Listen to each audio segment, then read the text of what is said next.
Au nom du Père, du Fils et du Saint-Esprit. Amen.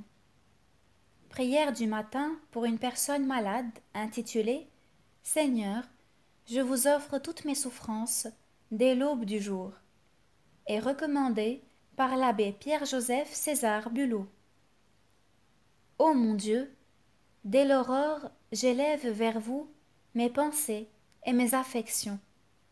Je vous les consacre toutes pour vous remercier de m'avoir encore conservé pendant la nuit qui vient de finir, et pour mériter votre divine assistance, afin que je supporte, par amour pour vous, avec patience et résignation à votre adorable volonté, les douleurs qu'il vous plaira de me faire subir pendant ce jour qui commence, et que vous m'enverrez par justice, parce que je suis pécheur, et par bonté, pour me donner de nouveau l'occasion favorable de satisfaire dans ce monde aux dettes que mes péchés m'ont fait contracter envers votre infinie sainteté.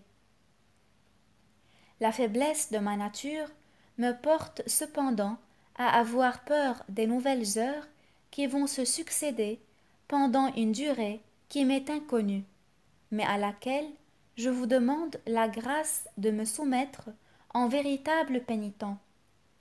Je prévois en mon corps les mêmes douleurs qu'hier, et peut-être de plus grandes encore, sans un seul instant de trêve ni de repos.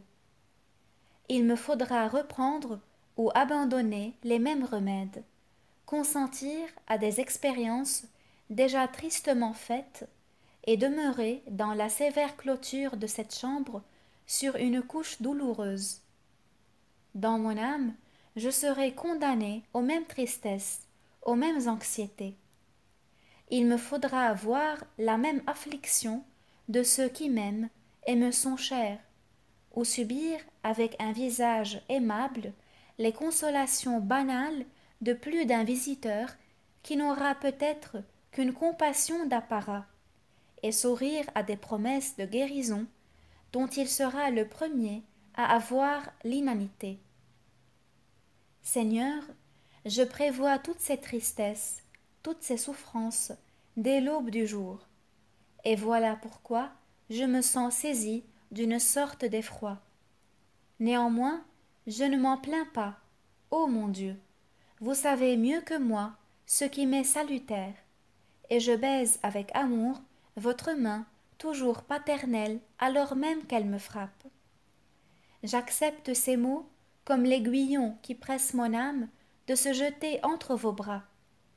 Aussi, docile à cet appel que vous m'adressez par la souffrance, je viens vous offrir, ô mon souverain Maître, mon très aimable Père, toutes mes épreuves, toutes les croix que vous m'envoyez, et je les attache à celle de Jésus-Christ mon Sauveur, pour qu'elle tourne à ma sanctification.